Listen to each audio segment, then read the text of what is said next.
I've got the BP spirit right in my head, right in my head, right in my head. I've got the BP spirit right in my head to stay. 各位观众大家好，今天的日期来到2025年12月24号。那很荣幸的，我们今天邀请到两位总裁，就是我们的简瑞章就是我们桃园天际大饭店的总裁。那另外一位是我们就是女童军总会，我们世界童军之友的这个叫做是我们的执行长李阿丽。好，那我们欢迎两位总裁。那就是我们现在接着我们直接先来播放我们的纪录片的部分，那会后的部分我们再来进行 Q&A 哦。Women, we are very lucky.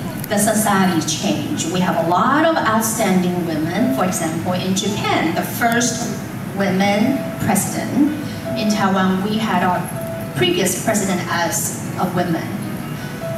所以有2个非常杰出的女性，然后对，不止2个，其实很多的。And many more. 是的。那么我现在是在台湾一个即将90年的制药厂。So Lily served at a pharmaceutical company, a private pharmaceutical company that's celebrating 90 years anniversary next year. It's one of the oldest in Taiwan. 我觉得我有很多的学习是来自童军，那么更多的学习呢，就是从小植入我的内心的那样的做人做事的原则。And Lily said that to lead a big corporation, a 90-year-old corporation, she gained all her leadership capacity from Girl Scouts.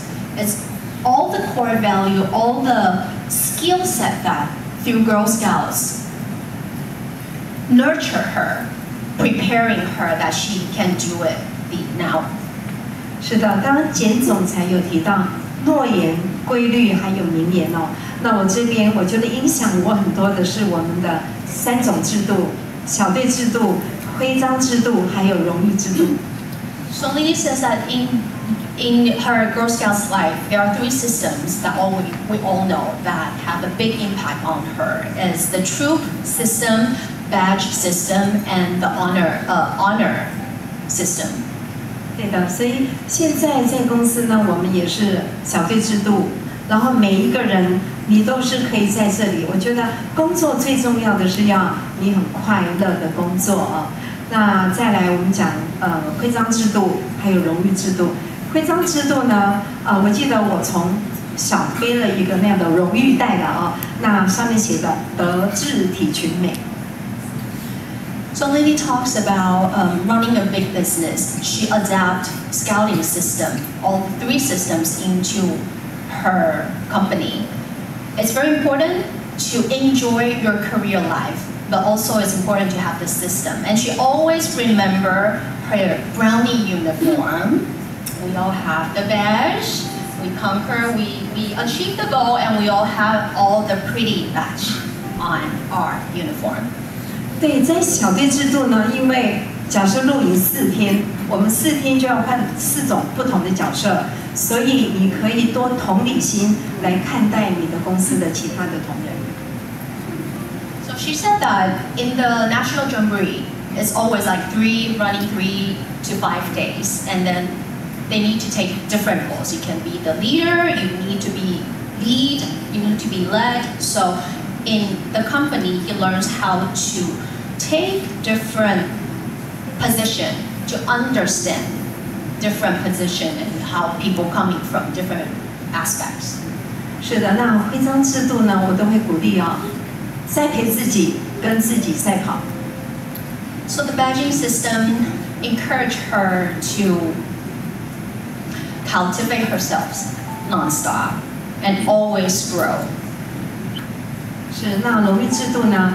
我常常会提醒我自己，还有告诉我的同仁们，在团队里面呢，因为有我而更美好，还有能不能成为自己家里的开心果。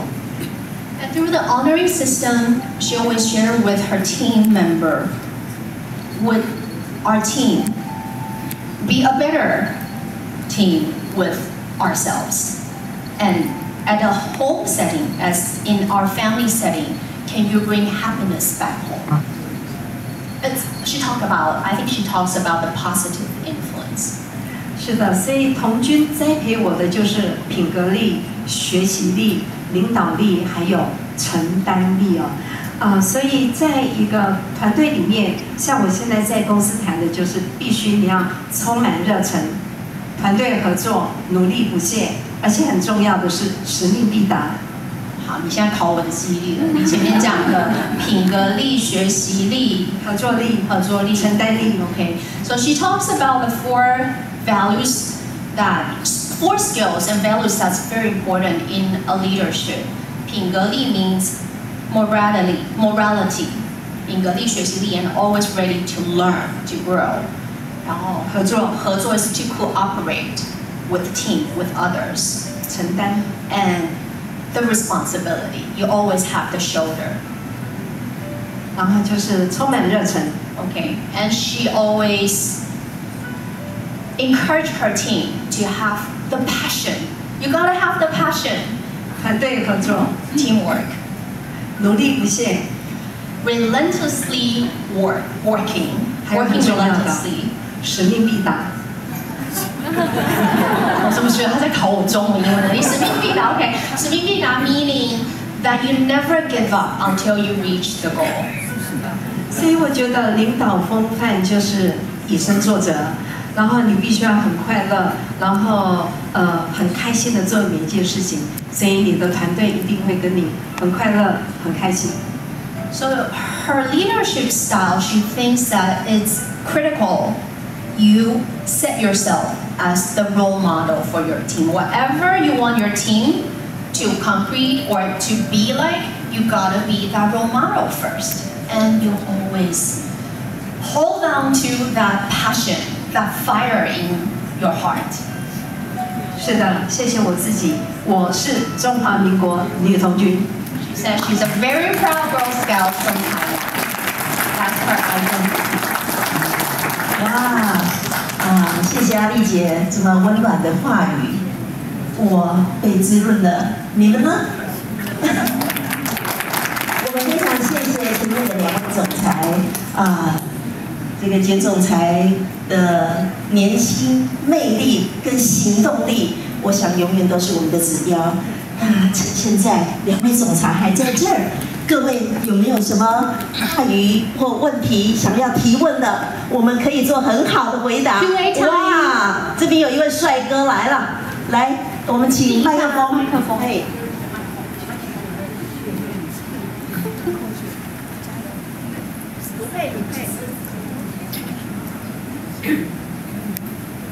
Hello, everybody. We very love this quote from President Jen. Is leadership is service, not status. But it's very difficult how to skillfully manage to us. 那个领导领导它是一个服务，而不是身份。这句话我们非常喜欢可是呢，对我们来讲，其实如何去拿捏这个之间的平衡是非常困难的。所以我们想要问问看，有没有这个两位总裁可不可以提供我们一些相关的意见做参考？谢谢。这位贵姓？对不起。卢先生，你当爸爸了？没有，OK，sorry。我想当一个公司的领导者，我想他是一个风范。我们今天的题目是一个风范。真的啊。坦白讲，我自己有时候呢，就是要做一个领导者的风范。我会企划。我讲一个故事，一个 story， 很短，因为时间的问题。我有一次要完成一个任务，我的誓言是 no， 不可能 no sex， 不能成功的。我曾经跟我们阿力的总裁有分享过，我曾经为了突破的问题，我去拜访2个单位，我去拜托那2位的主管，我说我碰上一个人生最大的困难，如果你能够帮我解决一个问题的话，我认为你是我的贵人，也是为你创造一个非常好的良缘。结果在这个生命的当中，我发觉有很多我们认为做不到的问题，结果因为这样而迎刃而解。领导力是一个非常困难的，为什么？是一种观念的concept的改变。所以，当领导者绝对不是一个 power， 而是要创造你的 action， 你的行动力。所以你要用你的 honesty， 你的诚信，用你的行动去感动他。我有一个客人，以前都住台北凯悦饭店，有一次他是一个 long stay 的 guest， 有一次我在问他，我想要去了解，我说你对我的饭店有什么指教，或是你为什么喜欢我的饭店？他只讲了一个，他说 I'm the feel is very warm。他说我非常的感谢你们的饭店有一点温暖的感觉。OK， 我也希望一样的道理。我不敢说 I'm six，but everything is service， for it is warm，always by the life。所以我是想，在一个人生里面，你随时用你的行动力去感动一个人。我相信，重视精诚所至，诚实为开，这是我的个人给你的回答。谢谢。So Ray answered the question with a story. As we all know, he's the president of the hotel. He owns 2 hotels. And there's once that he gave a mission to his staffs. His staff says, no, impossible. We cannot do it. But Ray says, let us make it happen. So she took the privilege to visit 2 government organizations to find out the problem and then to solve the problem. So what Ray wants to share is that leadership is about, number 1, solving problems for your team when they cannot. Number 2, taking the righteous action. Take action to conquer all the challenges as you face. And then the second story Ray shared is that he has a long stay guest who always used to live in the Taipei Hilton Hotel. But then the guest came to Taoyuan instead of Taipei. So Ray asked him, as a long stay guest in Taipei, why would you come to Taoyuan? Then the guest says, your hotel feels like home. I feel very warm, and that's the kind of feeling that attracts the guest. 如果行动力可以带点温暖，我想很多事情就可以迎刃而解。啊，要再补充说明？好的。童军的名言就是准备日行一善，人生以服务为目的。所以我觉得，因为世界童军的运动就是教育性的运动，所以我想我在这里极力推广，就是让每一个人都来成为童军。他会进入他的 DNA 里面，所以当他对人、对事、对物，他就是抱着分享的心，还有服务的心。So Lily wants to go back to Scouting as a non-formal education. We teach kids the right value and always to serve, always ready to serve. OK， 接下来还有问题吗？哇，来，美女校长哈。想请问简总裁哈，你每天都非常的忙碌，那如何呢保持你神采奕奕的每一天？谢谢。So the question is, you only have 24 hours, Ray. How do you keep your momentum and always be so energetic? 谢谢你的分享。我认为分享是一个伟大的学习。我有一首歌，我最爱唱的一首歌，叫《小丑》。其实我每天在面对镜子的时候，是我感受最深的时候，因为我不喜欢穿着那种衣着，因为那时候有时候是一种假象，我要面对的是一个真诚的世界。所以有时候我想小丑，我想在意的不是人家要认识，因为小丑不知道是谁，但是所扮演的角色，我要让你得到快乐。可是当他这个戏画上一个 ending 的时候，回到他的荧幕的背后，他把他妆画下来了，是他最快乐的一面。为什么？他把欢乐留给了别人，把痛苦留给了自己。我只能这么讲，谢谢。This is profound. I have to make sure I explain it very well. So Ray talks about how he keeps his momentum. His favorite song to sing is a song called Clown. As a clown, you bring happiness to people. When you look into the mirror, it doesn't really matter who you are. If you are a clown, your solely goal of your career life is to bring happiness to people. So that's how he feels for himself. But at the end of the day, when a clown took off the makeup, when you look into the mirror to yourself, that's the happiest time because you know you bring happiness to people. You leave pain to yourself, but you bring happiness. That's how it is. Please, a big round of applause. That's very profound indeed. 小丑，我想这个背后啊，这个真的也是留住着非常多感人的一个话语啊，跟思维。好，还有没有伙伴有话来？洪文来。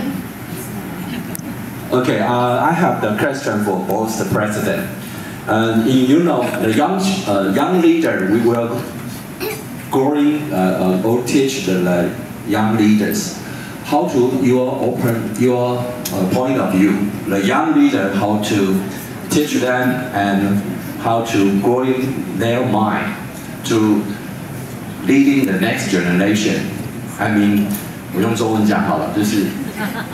年轻的领导者，我们如何赋予他？我们当然知道要赋予权力给他，可是现在一个非常的 challenge， 他会 challenge 我们这些资深的 leader 说啊，你们想的跟我们想的不一样。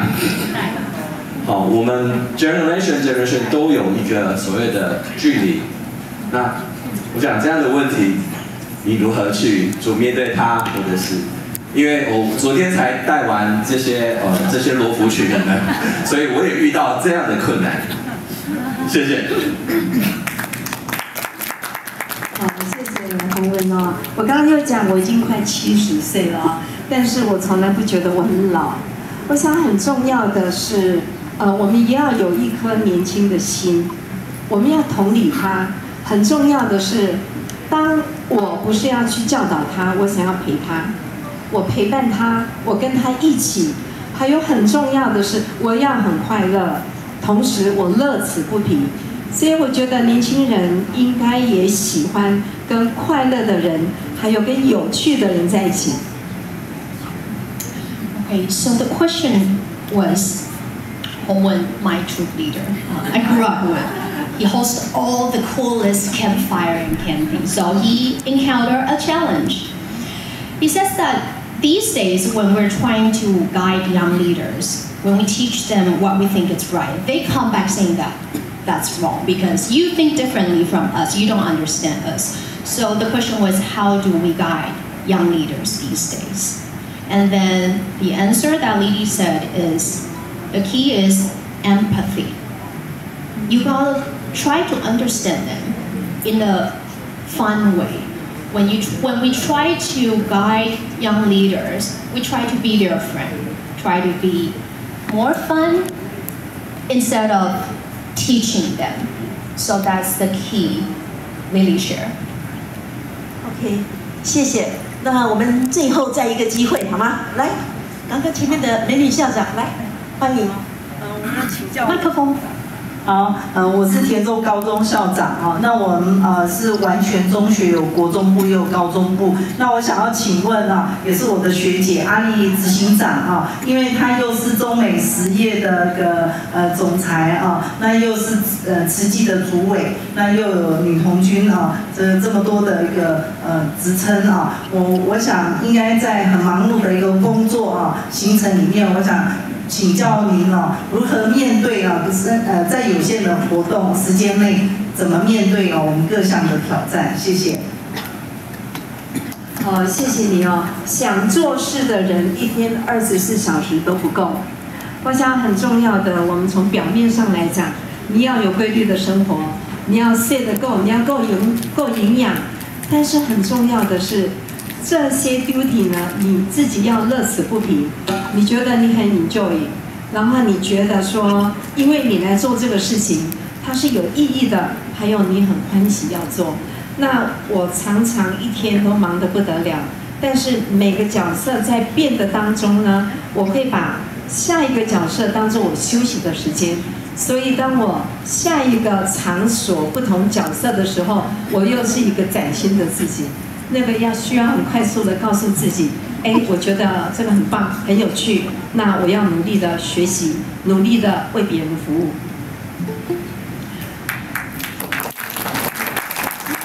So the question was, everybody only has 24 hours, and she wants to know, Lily, as a company chairman, as a volunteer for Tzu Chi, as a leader at Girl Scouts, with so many roles, how is she able to do so much in her daily life? And then Lily's answer was, when we take off our hat and switch to a different hat, we see it as a resting time. For example, when she's a mother, she switched to a chairman, and then she sees it as a rest time as a mother.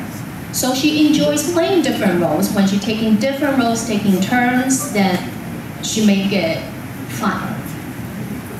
She sees it not as a responsibility, but as a fun time to enjoy. 谢谢啊！今天邀请两位总裁来这儿，但是我最后还想保留一个问题。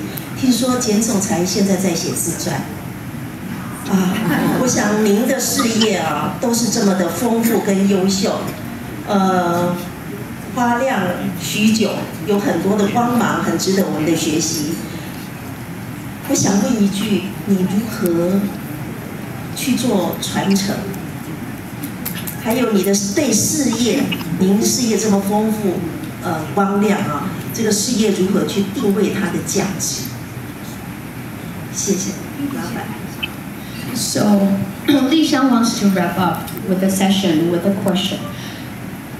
President Ray is very busy every day, as we can see, but he's also writing his biography for himself.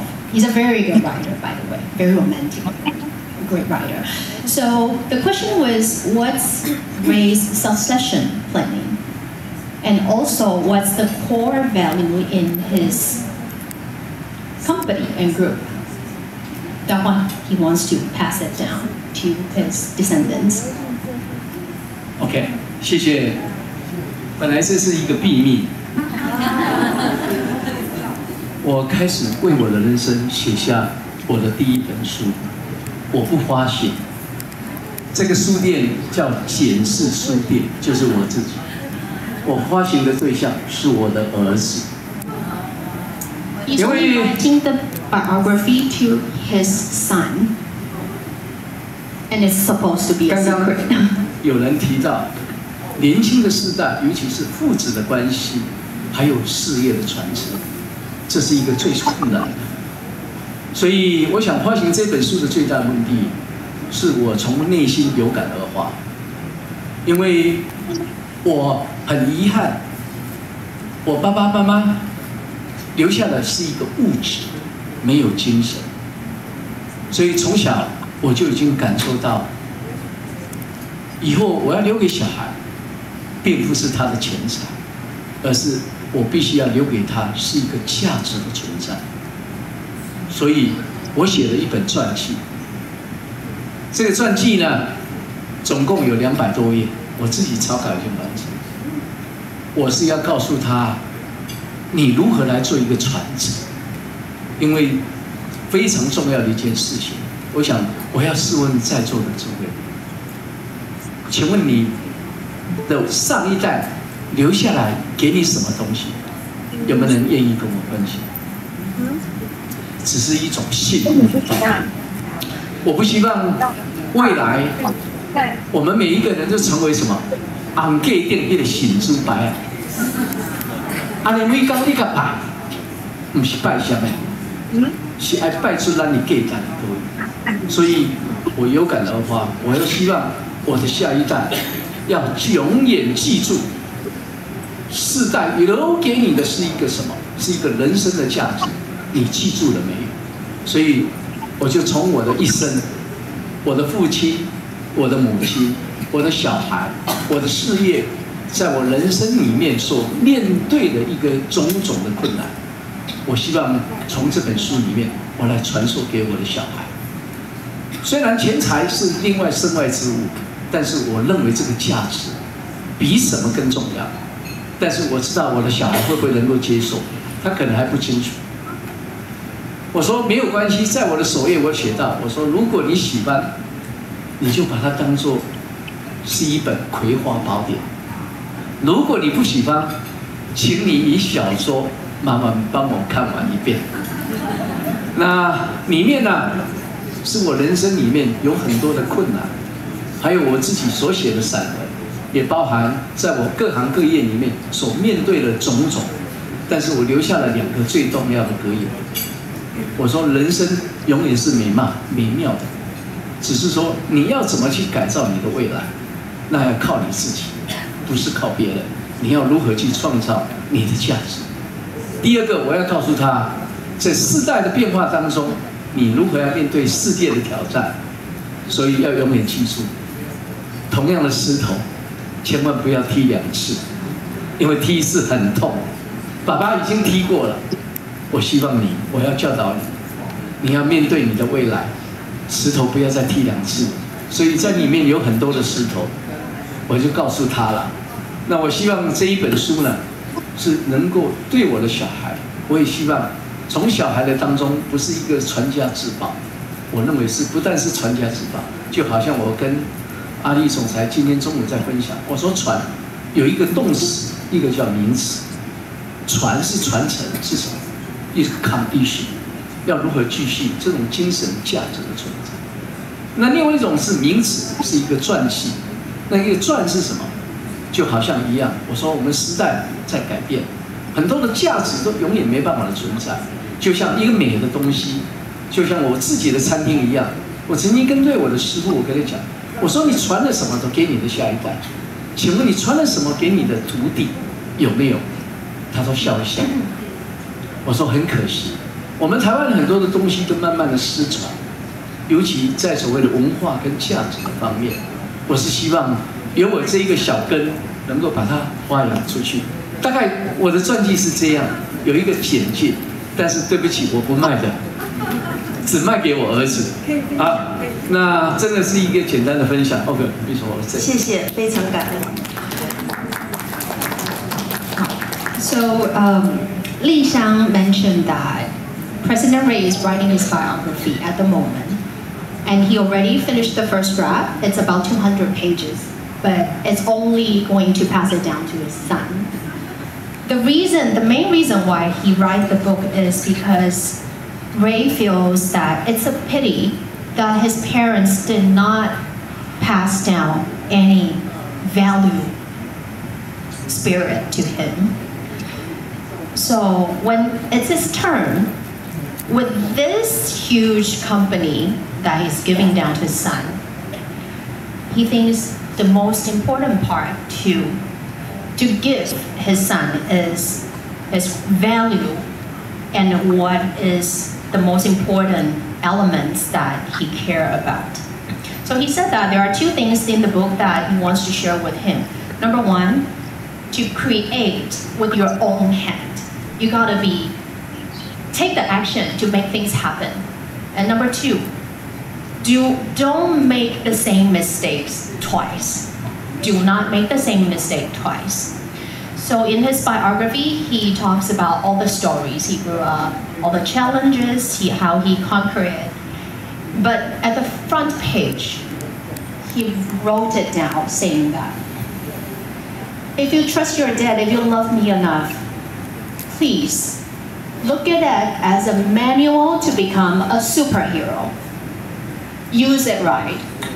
But if you don't trust me, you gotta love me. Please finish reading it as a novel. That's how fun he is. So he talks about writing a biography and succession planning. 感恩，我们学习很多人生一定要有你存在的价值。我们也希望你的价值能够影响你的后代。今天非常感谢两位总裁，谢谢你们的经验分享。Thank you, Ray. Thank you, Lee, for sharing. 童军是一项使命，童军的价值它是行动、成果和持久的影响力。So to conclude the session, scouting is a mission. Is the value of scouting is reflected in concrete action, meaningful outcomes, and lasting impact. 很荣幸，我们都是童军的一员。And we are lucky to be a guide, a Girl Scouts. 期待我们都能够带着童军的真修养自我。好的，我们今天的就是纪录片的分享就到这里。那就是以上呢，就是我们在今年2025年11月17号到20号，我们就是那个世界女童军总会台湾亚太之友他们的第一天开幕的时候所分享的一个的茶会的纪录片。那我们感谢就是世界女童军总会的那个台湾亚太之友的那个阿力执行长的愿意分享。那我们也非常谢谢就是简瑞章总裁哈，就是今天就是两位总裁今天他们都来到线上啊。那我们这时间点呢，就是我们接下来进行 Q&A。我想就是各位伙伴应该就是在之前应该也都就是包括今天哈，就是看了这样子的纪录片。那我想说对各位有什么样的启发，有什么样的想法？那很想要来跟两位总裁这边做情谊，就是做交流的这个部分，可以利用这个时间哦。好，那我们就把时间交给各位。有没有什么特别想要提问的呢？想要提问的伙伴，你们可以直接举手。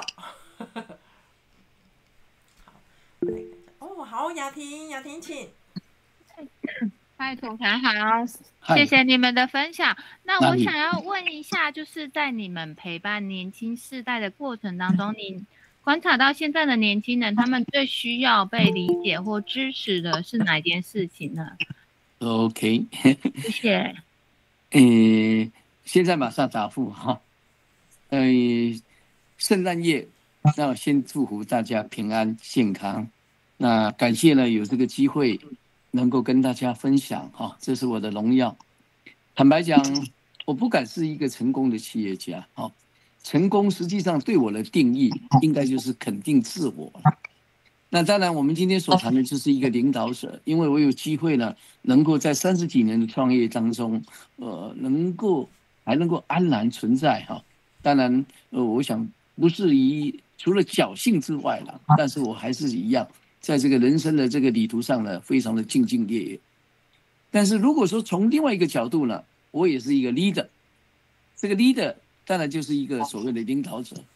那我想我们今天所要谈的就是一个所谓的领导者的风范。我曾经也对我自己有一个勉励，因为我深受重任，因为是所谓集团的总裁，因为很多的事业就是因我而生。那我如何去把这个企业呢带领到不同的境界？那这是一件非常重要的事情，所以也可以跟大家分享哈。所谓优秀的领导人，什么叫做优秀的领导人？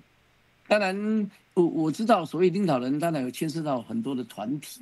所以我一直在谈到，就是说，有一句话，各位可以大家分享：春江水暖鸭先知，对不对？但是你反过来，潜移默化，我先行。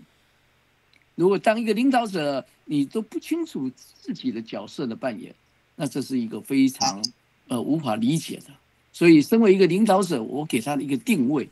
因为第一个，既然你成为能够大家所公认的领导者的话，应该要从你人生成长的经验值，也就是你的价值，就是我刚刚讲的春江水暖，当一个鸭呢，他就很清楚了，已经到了春天，所以有的觅食，所以我们大家呢，差不多应该要出去了。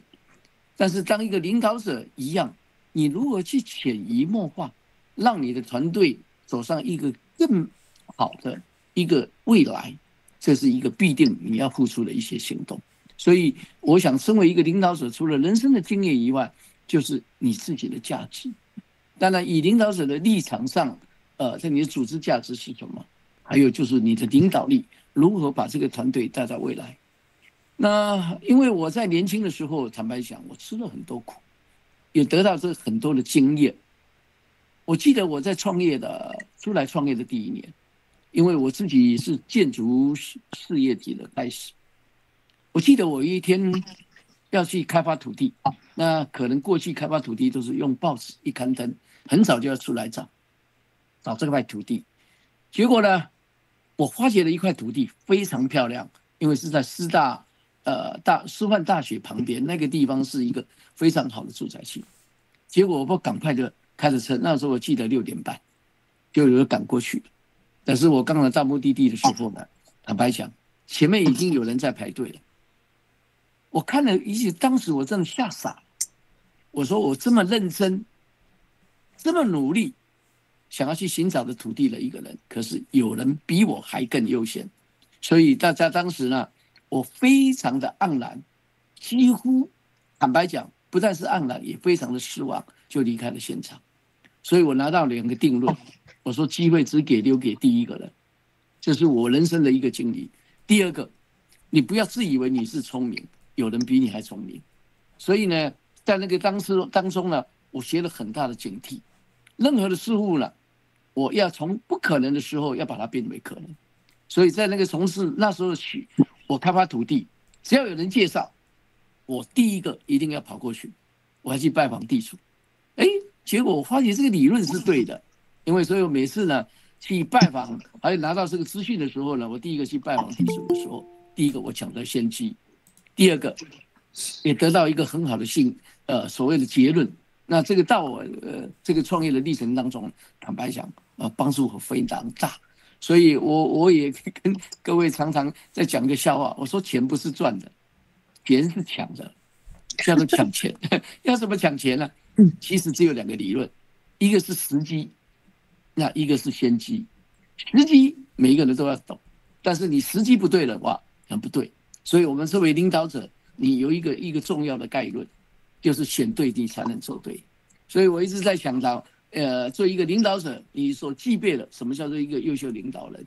除了你要掌握整个的一切之外呢，你要比做任何事情一定要知道很清楚你自己所发生的任何事物。第二个，当然你要具备更多的专业知识，我想就是以人生的经历里面，但是尤其你刚刚我们所谈的这个价值，你的价值是什么？当然，我想做一个领导者，最重要就是你要有解决能力的任何的问题。好，那当然这个也不一定了，要从很多地方跟成长的经验来自我的挑战。那最后我认为还是一样，就是我们所谈的一个责任感的问题，责任性。好，那这也是一个非常大的一种训练。除了以外呢，我想还是不排除所谓的主动、积极，还有你的工作的精神。所以我要一样啊，我们跟阿里总裁一样，他说他已经做了差不多24小时，几乎。我坦白说，我在我年轻时代，我在办公室30几岁，成了一家公司的总经理，我第一个开门，也是第一个锁门的人。那我相信很多并不是以我为例，我相信很多成功者都有他的一些令人无法想象的一些优越点。但是他们具备了一个共同的特质是什么？一定主动、积极，有良好的训练，有很好的工作的精神，甚至呢，如何去判定是非，包含所谓态度的表现。那一个态度的表现呢，当然也可以跟各位分享，也就是说，你观念了一个好的观念，能够改变你的行动。你因为有了很好的行动，你才能够创造你的命运。你命运呢改变了以后，你才有一个美好的未来。我不想这样的一个情形跟大家分享，不晓如何哈。所以当然我刚刚还有之外，就是做一个领导者，但是随时你要让你的底下，还有尤其是你的团队，如果来认同你是一个很好的 leader， 那当然这个要具备很多的条件了啊，千万一定要记住，我想当一个 leader。不是一个 power 的问题，一个权力者的问题，而是你有身负一个重任。那你重任如何去带领你的部属，让他们能够有所服从？所以在这个地方有很多的一些信念的问题，我想这就是你的行动力要非常的要具备这样的一个专业跟知识的领域。谢谢你。好，谢谢总裁，我们谢谢雅婷的提问。好，一个简短的提问哈，这是那个带出了非常多的一个就是很重要的一个意涵的内容。好，我们接下来下一位呢，谁要来提问呢？哦，好，那个这怎么念呢？Po 友是吗？来邀请来，不好意思，来请伙伴开你的麦克风，有吗？有接下来哪位要提问了？有没有我没看到？我把画面做一点调整，因为这样我可能有一些会看不到。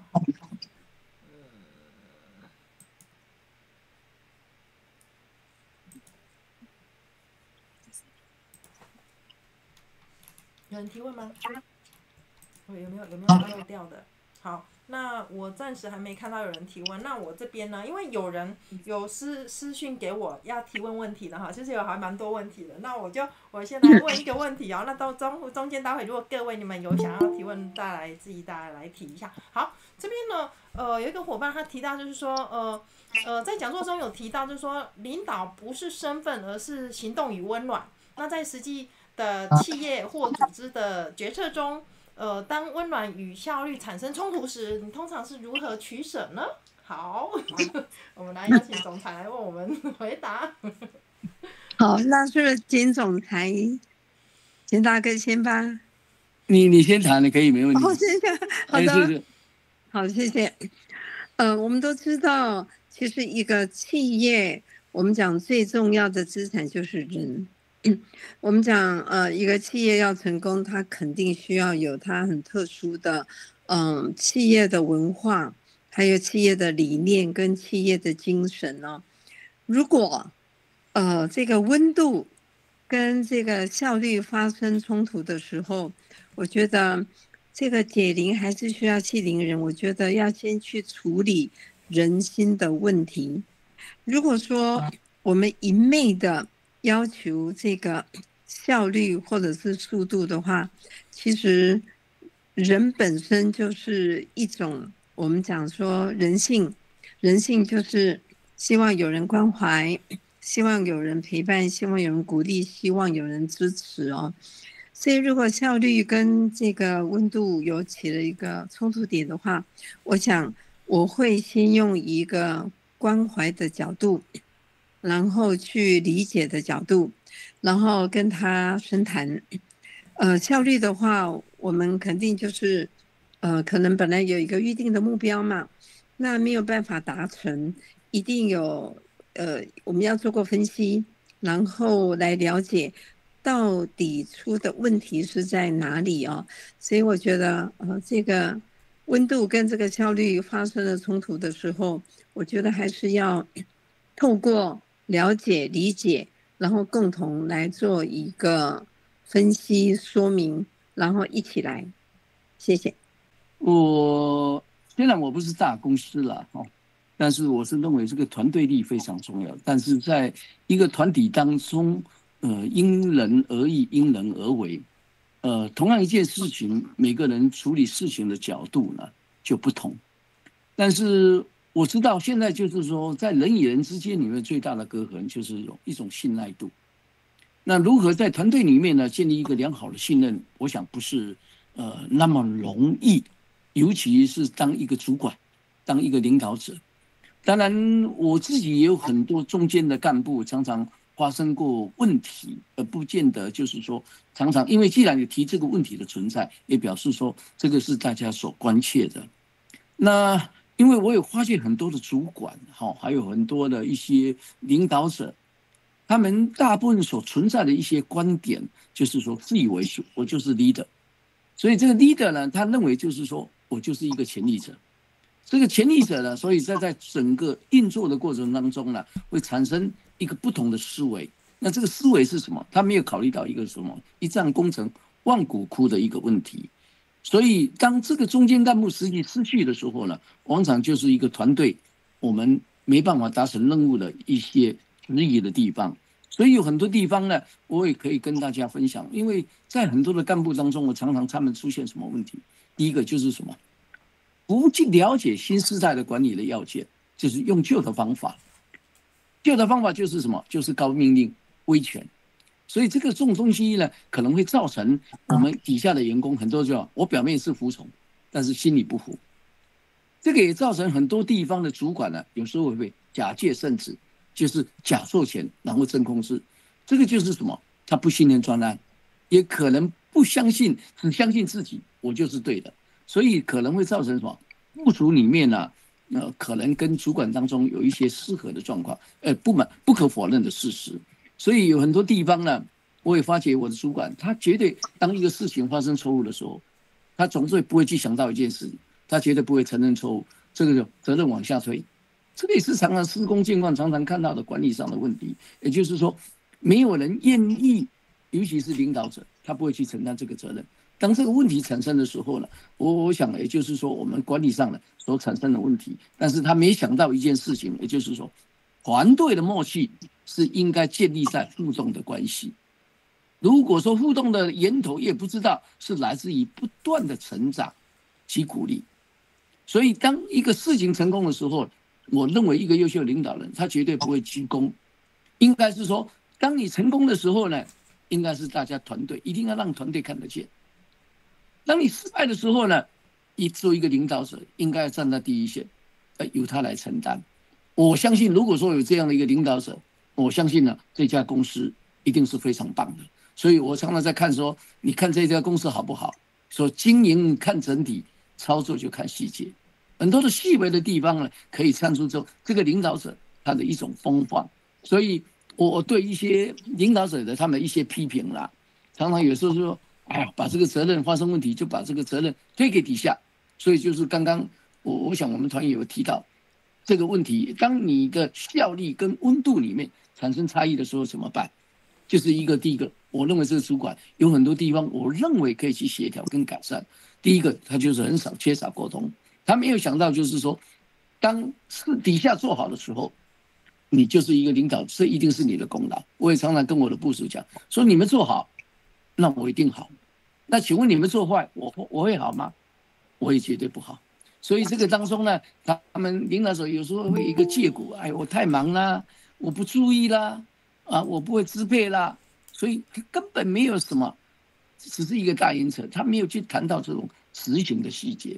那我也所以常常有很多的过程，常常就是会在这个当中呢，我去做一些调节。我希望说不要只是在这个地方，很希望呢不要要求我的部属一定不要用命令式，绝对不要用命令式，而且要期待的是最重要的就是沟通。真的，我发觉很多的问题点跟底下，有时候我会去跟他们了解问题。我说你的困难在哪里，你一定要告诉出来。我如何来协助你？那包含主管也是一样，让他事情能够完成一个任务的时候，那我就很高兴。你看，我们刚刚所研讨的问题出来，不是很好吗？好棒哦！那你们这个团队就是一个很好优秀的团队。所以我想，在这个沟通的问题，还有授权的问题，还有管理啦，包含自身管理者的态度，还有他的责任性，还有包含我刚刚讲，有时候跟底下有时候可以互动。他一定会觉得说，我从这个主管当中我学了很多，而且这是一个优秀的主管。当我有困难，他会去帮助我。当有什么好的问题，我会从你的身上可以学到某种的价值观。那我想这个才是一个我们所要找的领导者的风范。这个也是我们在找人的时候，我会从这几个方向呢来跟他们做一个互动。那我相信也许就是说，一个领导者的一个组织者他们的描述。但我最希望他什么？他做得很好。我想他做得很好，一切都能够非常的顺利来完成我们给他是授权或是达成任务的时候，我想也是我们成功的地方。我想跟你们分享就是这样。好，谢谢简总裁。好，那接下来我们下一位谁要来提问呢？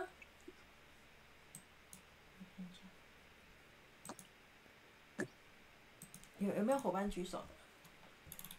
我今天不晓得为什么我的画面居然没办法做调整，好，所以我看不到各位呢。好哦，有没有人正在举手呢？喂，今天怎么大家这么害羞呢？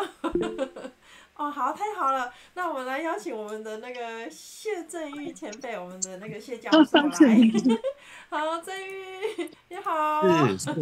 谢谢两位总裁，很精彩的刚刚的影片跟刚刚有2个问题、3个问题的一个答复哈。本来11月17号我也要赶过去到现场，但是因为南部家里有事情。所以我到的时候，前面这个座谈会已经结束了哈。不过刚刚听到了录影的部分哈，那我很感佩2位总裁这么忙，然后持续的给我们这个贝学院带来很精彩的一个续集哈。我想请问的是，你们在领导团队的过程当中，一定也碰到了团队里面的成员或者是干部是良莠不齐的。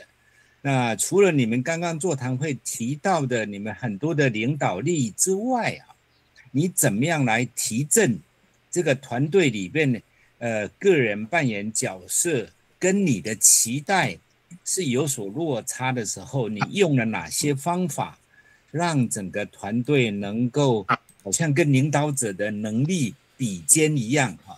那这个当中，你们在过去的团队里面，在生活面或者在工作面，或者是怎么与时俱进，怎么把团队整个带起来，是不是进一步跟我们分享？谢谢。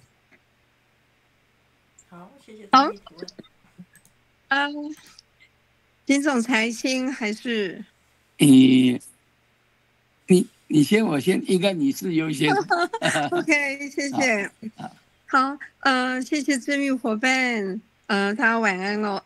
是这样，就是每个公司一定有每个公司的特质，还有每个公司它强力希望能够维系或者是能够传承的风气哦。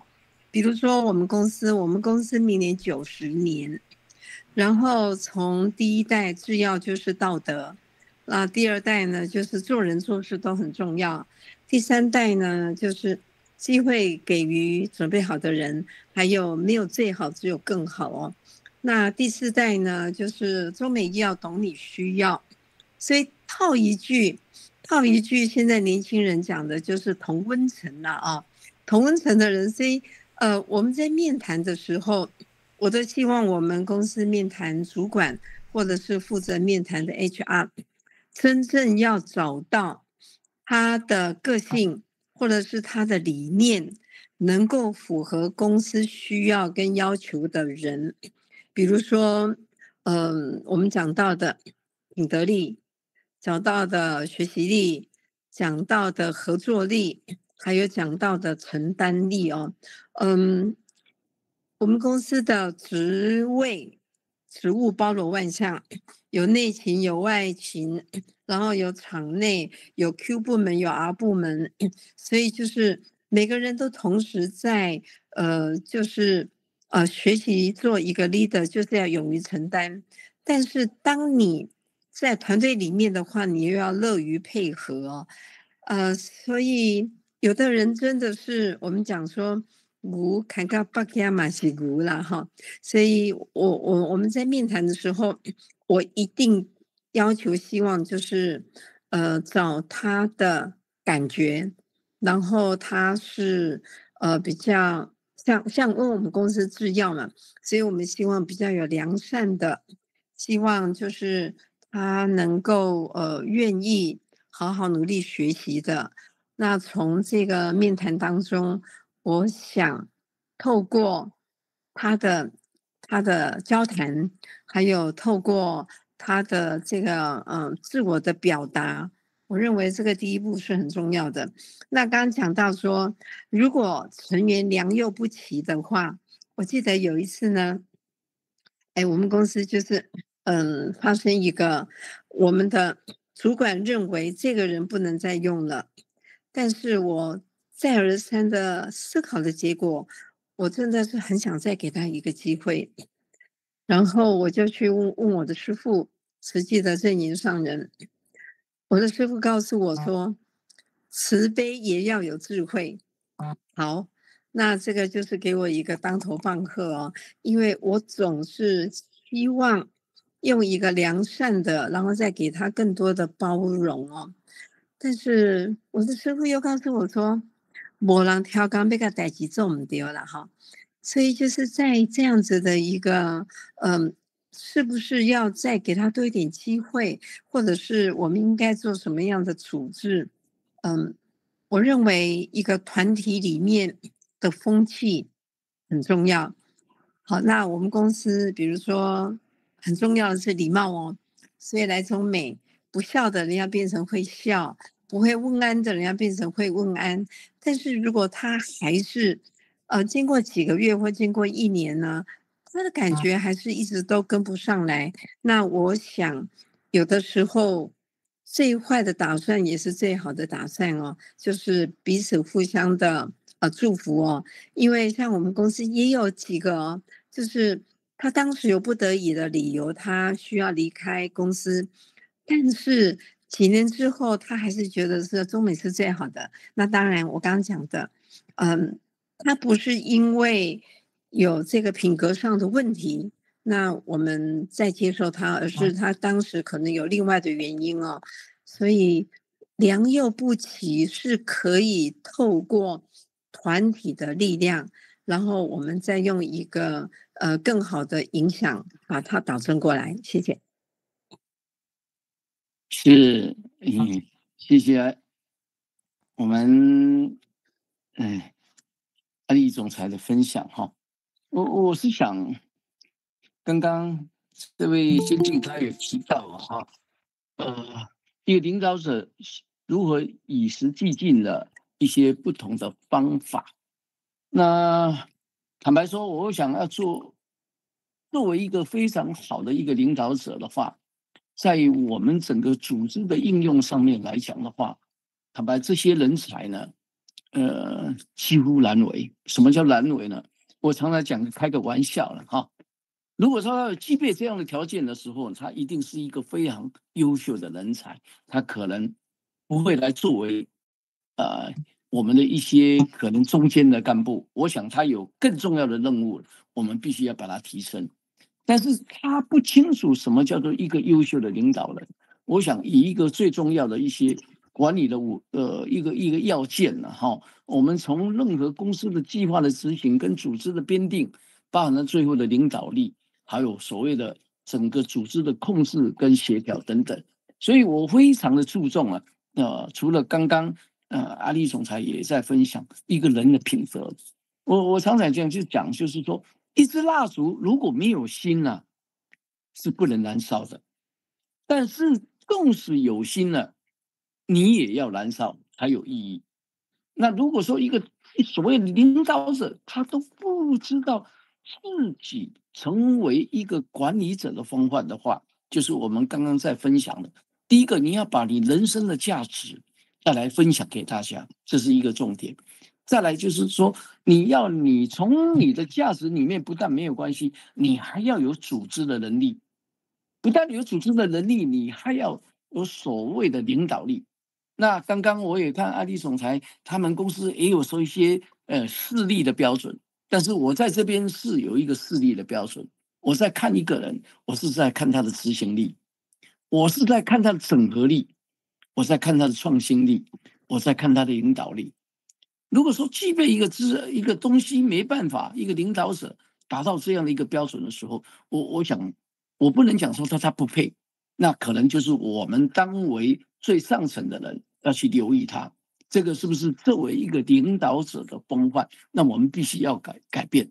这个很简单，因为什么？我说当一个领导者最重要的时候，当你出事的时候，你一定要站在第一条线，而不是站在背后。而且你成功的时候呢，你应该把这个东西是管理你一个团队。我想以这个最简单的道理，就可以观察这个人的人品。你不能说到了出事的时候，这个事情跟我没关联，所以你可以发现很多的部署。第一个，他一定推卸责任，这跟我无关，这是底下的事情，这是最常见的，我也最不喜欢见的事情。所以在这个里面呢，你要看一个领导者他好不好。我也坦白讲，这个不一定就是说一家成功的所有领导者都一定好，但是是不是过强，是不是够真诚，还有他的是不是值得信赖，他是不是随时有自我的反省。所以从管理当中，从他的授权当中，我们给他的授权当中，从他跟底下的沟通的问题，包含他的态度问题，包含他的责任性问题，包含他的学习问题，甚至呢，最后我要认为就是一个人品跟价值观的问题。如果人品价值观都不对的话，那我想这个就是一个非常麻烦。就好像常常我在讲，处理事情一定要先处理心情。如果他没有心情，一下子在对部属的怒骂，你说这样的领导者怎么会取得幸福？所以这个当底下有错误的时候，我也常常在发生我部属错误的时候，那我就告诉他方法。我说你这样做是不对，那我教你一个方法，你2个方法比较一下，那我要试问你哪个方法比较好？他说认为这个比较好。我可以讲一个故事分享。我以前在办一件事情的时候，我因为是急件，那有牵涉到财务的问题。我们那个代书呢，我们本身的代书部那个主管，他说不可能的任务，他说不可能，这个都不可能，我这个时间都没办法完成。我说为什么没办法完成？他就一下子就推卸了，他说没有的。好，那我这样好不好？你这个事情我来办，我自己亲自来办。那如果能够办完成的时候，你要怎么交代？他说可以啊，我就办起说请大家说你很棒啊，好，那我去办了。结果呢，我坦白说，我不但完成，我还把方法告诉他了，我为什么做到了。从此以后呢，他不敢说他做不到，他一定会试着，就最起码还有一个疑问，还有说寻求解决问题的能力跟方法。这是我给他们的一些比较现实观的问题。甚至呢，有时候我底下发生错误，所以我永远是站在第一线。当这个错误的时候，我会告诉他，你这样做不对哦，我如果改这样，你认为怎么样？你试试看。他也认为可以去理解，那我相信底下也学到了，那也能够成长，那对我的团队来讲就是一个很好的一种学习力。那不管如何呢，我想当一个团队成长的时候，就是这一个非常重要的问题，也就是公司的价值观还有它的文化会越来越健全，也越来越成长。我想跟我们这位先进呢这样分享。所以有时候在一个团队里面，我在看也要会做事，但是要懂得会做人。所以人家在讲嘛，3分做事是7分要做人。那3分的道理有时候是7分感情，有时候是3分，然后3分是踢住掉，不对，7分扣发表。所以这个3-7理论包含28定律，往往一件小事情可以决定你的未来，因为它可以改变。这个就是我们统称的蝴蝶的效应。所以有时候呢，我们不一定说这样的一个改变，说不定这样的改变呢，说不定带来公司一个很大的效益了所以做一个领导者，坦白说不是那么简单我也希望做得更好。包含我们说，如果把一件事情做得更好，在管理的要件当中，除了要把事情做明一样，但是我们的是一个所谓的发想者，那执行者是谁？他领导者也是我们的团队。所以我也自己很清楚，说团队的努力，团队的默契是来自于互动的关系。那互动的关系的源头呢，是来自于不断的成长与鼓励。那这一句是非常的重要，包含呢，我也可以跟各位我想那个谁，马云呢讲了一个所谓互动的关系，各位我想记住不记住？有一个互动的关系，这是马云所讲的，关系一定要靠走动，对不对？那财务呢，一定要多流动。那我们的所谓的很多的一些情况，要怎么去产生一个很好的角色？当然就是一个互动的关系，尤其跟我们的部属。那如果这个部属如果常常有没有跟他会表除了我们能够关心他以外，我也相信呢，这是他成长的动力。那我认为这是非常重要。所以你说团队会不会错误？一定会，但是你要告诉他要用什么方法来达成你所需要的任务跟学习的态度。我想他如果对的话，我想这是可造之材如果他的观念错误，我是讲不是一个优秀的领导人我想在这个团队里面也不是，因为这个素质素质非常重要。我想可以跟分享一下，大概是这样。谢谢。谢谢两位总裁的回应。好，那我们接下来还有哪个伙伴想要提问呢？时间宝贵哦，可以利用这个时间。哦，好，月儿请开麦克风。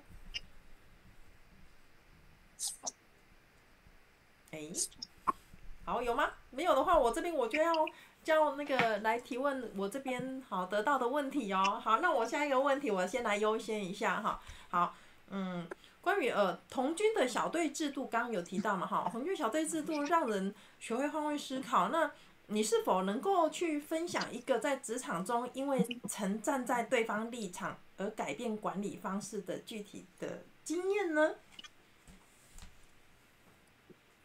是，李总裁，这个我就可以先打了。好的，对不起哈，因为我是做一个服务业，我想也是社会的中间。我想每一个人对自己成功的定义不同，有所不同。那当然，我想最重要成功的背后的意义跟内涵是什么？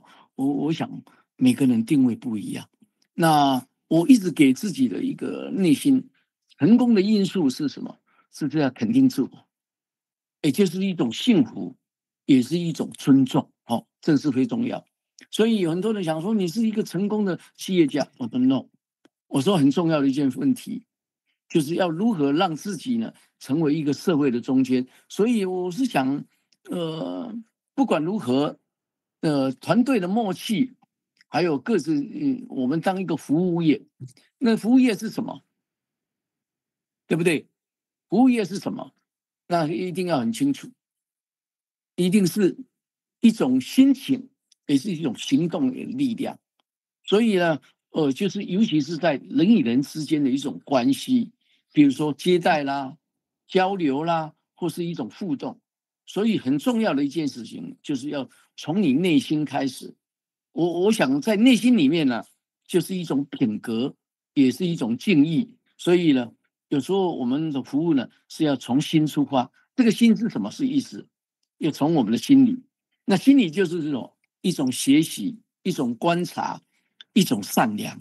所以呢，有时候我们发觉就是说，服务别人也是成长自我。我不晓得各位是不是有这种感觉啦？所以我想这些呢是非常重要。如果每一个人就好像我为人人，人人为我，我要服务大众。如果你把这种心境呢，能够对着社会大众这样去启发的话，我相信这个人间有很多的温暖哦，有很多的温暖哦。所以我是想以同心的精神嘛，刚刚有讲这个是一个良好的态度，对不对？我们同心的精神是在干什么？也就是一种传承嘛。那这主要是什么？对于所谓事业或是社会做一个良好关系的一个企业，也就是在一种启发，让大家呢能够有更好的一种信念的方式。所以这个信念方式绝对不是一个角色的扮演，而是要有一种信念的传达。也能够让好的东西呢一直在社会当中能够立足传承下去。我想这个才是我们作为社会人对社会服务里面的一个应具备有的专有的一个宗旨。这是我个人的一个见解。谢谢简总裁。好，是不敢。好的，谢谢。那我来接着简总裁，我来这边分享一下。OK， 在过去，我会用工作轮调，工作轮调来让每个人，比如说依他的兴趣，或者是依工作的必要，然后可以换部门做不同的事情哦。那目前呢，因为这个现在工作轮调在我们这几年来讲呢，这种现况是比较少。但是我举个例子哈，比如说财务部门，他要收支票回来，他就规定这个票期一定要开什么时候。但是我们营业单位呢，可能当他要在这个月底冲业绩的时候，有的时候客户收回来的票可能会有一些差距哦。那有的时候呢，就是说到底这个收或不收，有的时候就会有一点这种铁公鸡哦。那我都会跟他们讲，能不能够站在别人的立场，用别人可以接受的方法一起来讨论哦。那我都会让双方一起坐下来，现在发生什么问题，我们应该可以怎么做比较好。那我希望他们给我的是他们共同的答案，而不是说 A 说 A 话 B 说 B 话，那也不晓得这个事情该怎么办。所以童军的小队，因为我们有很多很多的职务嘛啊，比如说总务啦，然后什么伙夫啦、水夫啦，还有等等等等，我觉得很有趣哦。所以当我们在小队里面，我们要学习有不同的，可能有一些比较前线的或是支援的。我觉得在我成长的过程当中，我觉得很有趣。所以等到我长大了，那学做事了，或者是现在在管理公司，我会用更宽广的角度来看到每一个人的潜能，希望可以透过这个激励，或者是透过让他们有更多的的这个理解对方，然后让自己的包容性可以更大一点，这样子才有可能是一个快乐的工作的职场。谢谢。谢谢。好，太好了，谢谢阿丽的回复。好，那我们接下来下一位，快点，谁要举手？快点喽，把握时间喽。好，那你们待会有要的话，再下一轮哦。那我再来提问下一个问题哦。好，那刚就是前面呢有提到，就是说有强调说不要和别人比较，而是和自己赛跑。好，就是在高度竞争的企业环境中，你们如何去帮助团队成员真正的内化这个理念呢 ？OK， 好，以上。好，这个我现在回答哦。我常常鼓励我的同仁们，就是当家里的开心果，然后团队因为有我而更美好。其实因为人总是会有这个自己的，比如说小我，那他一定会从自己想起，所以人不跟别人比较其实是应该是都会有，而且也不会说没有，但是我希望的是良性的竞争，而不是那种就是很尴尬或是很有压力，或者是要什么踩着别人的头上来，毕竟这在我们公司是比较少看到的哦。所以觉得还是要自己跟自己赛跑，然后在团队有一个沃土，让每个人都可以在团队里面跟别人学习。谢谢。是，我想可以分享一下啦。当然，在过去从学习的过程当中哈，我常常因为有很多的员工，他的资历或是他的经历可能会没办法达到我们的预期，所以我会跟他们分享。我常常是说，请问你有什么价值？我会跟我的部属你们这样，我说你的优点在哪里？你们创造被利用的价值。他会跟我来分享，我有什么，那我要是问他，我说那你有没有发挥？当你主管的时候要给你这样的做，你既然有这个优点，你有没有去发挥？这是一个重点哦。再来，那你既然你有优点，那你有没有把它做好？再来，你有没有把它做好？有没有把它完成这样的任务？对不对？这是可能必须要去探讨。然后最重要的，不是只有你那边东西，你有没有在一个现实性来完成你主要的任务、交付任务？我说你如果能够达到这样，那我相信你是一个好主管。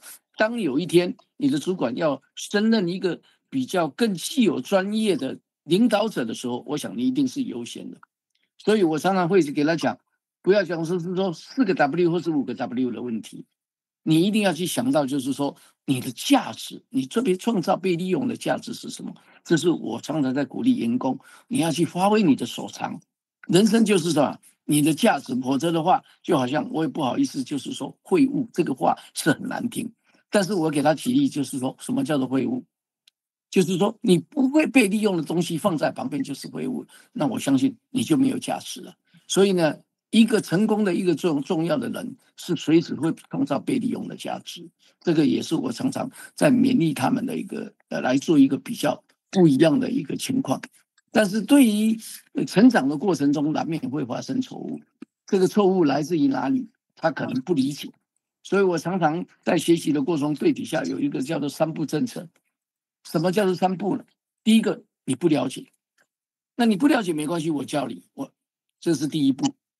那你说我教你了，你还不懂，那我就只有一句话，就是不专心。为什么我教你还不会呢？好，那你肯定学习不够，或是不专心，所以不懂。当你3次在犯错的时候，那我想只有一句话可以解释，你就是不努力。如果是这样的话呢，我相信呢，除了要一种正面的鼓励下，其实来讲，在相对的背后可以发现这个人在整个学习的态度。那我相信人绝对不能超过第3次的犯错。所以我刚刚讲我自己的人生的理论，同样的石头不要踢2次的道理，就是在这个地方。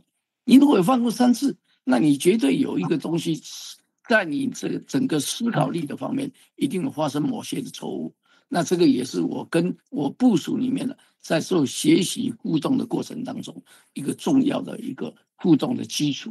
常常从这样的上面希望有所提升，这个也跟大家分享一下。好，谢谢简总裁。不敢。OK， 好，那我们接下来有谁要提问？快点，我们时间宝贵哦。我们现在47分，我们开放时间到了。对，我们来，各位有没有谁想要提问呢？快点咯，不然就被我提问光了哈。有谁要提问什么？喂，怎么大家今天都这么客气呢？好，那我再提问最后一个问题就好了哈。那 OK。好，那想提问一个问题呢，这个又是比较童军的一个问题哈，就是说，在你看来，荣誉制度要如何设计，才能够避免流于形式，而是真正的激发人的内在动机和品格力呢？好，以上。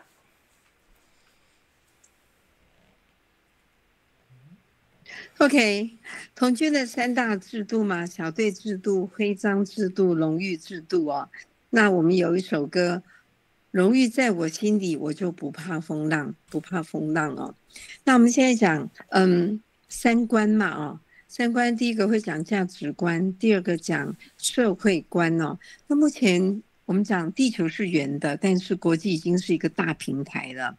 第3个才会讲到人生观。我还是建议小孩子在很小的时候就应该给他一个这个良好的教育。我们讲人之初性本善哦，所以小时候他有一个好的这个教养，好的家教，然后6岁到了学校上国民小学。那荣誉其实我们人类都有趋好然后避险，或是趋好然后避恶嘛，对不对？所以如果可以在他的心里有一个明灯，他知道这个是对，这个是错。所以我们在讲小孩子从小他必须要，我个人认为他最好有信仰，像我们讲的凭我的真诚，我愿对上苍和我的国家尽我的本分嘛。那真诚就是我觉得是一个善良哦，我愿对国家，就是说他能不能够很确定知道什么可做什么不可以做，那自然这个孩子就会有荣誉心。所以分辨是非，分辨善恶，我觉得这个是很重要的一个要培养的一个最基本的概念哦。那再来就是以前孟母3000嘛，那我们希望都能够创造一个比较善良的一个环境，好的团体。那这个风气的养成，就是近朱者赤，近墨者黑哦，就是你在什么样的那个地方，你就会变成那个样子。所以希望这个社会还是以良善为主。然后每个人都能够知道自己人之所以为人哦，应该要做好尽好一个人的本分事。谢谢。好，谢谢阿丽总裁啊，我还是要回归这个人生里面我自己个人的一个所谓的经营哲学了哈。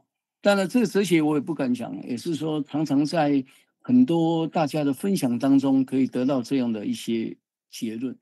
人家常常讲说，心乱则糊，意乱则迷。当一个领导者，我是讲这个心非常的重要，所以我也常常要求我的干部们，我说你在处理事情的时候，先要处理你的心情，尤其是成事在人，谋事在天是没有错。所以有人常常讲说，心静则安，心定则坚这个是一个非常重要的一些问题。所以可能做一个领导者的一个当中呢，我们常常发觉有个理论，就是说最大的苦处往往就是最大的转折点。我要让底下的人他们很清楚，而且最危险的时候呢，坦白说，说不定就是一种挑战或是一种契机了。所以呢，我是认为说，今天应该可以把它做一个小小的一个结论啊。当然，最重要的美德是从自己的修行当中训练出来的。所以你刚刚讲品德，这个品德是要自己从修行的，这个不是说生下来一定要去从自己慢慢的去修行，一定要了解这个所谓的信念。再来，幸福一定是从慈爱当中建立起来的，这是一定的大道理。再来，我想成功的事业还有成功的方法，一定是努力创造出来的。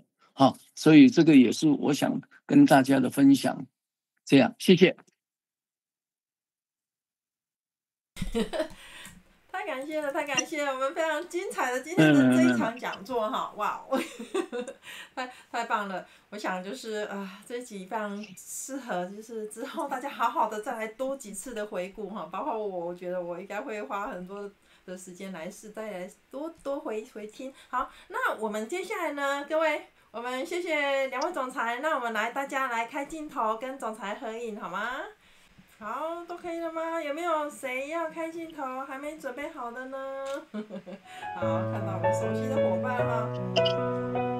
好，看这边呢，各位，哇哦，3、2、1，还有爱心也出现了。那我也跟大家拍一张，我就拍照，3、2、1，感恩，谢谢各位。好，谢谢大家的分享，谢谢。圣诞节快乐，超开心！圣诞节快乐。谢谢观赏贝学院讲座，喜欢请按赞、订阅、分享，请给我们鼓励及支持。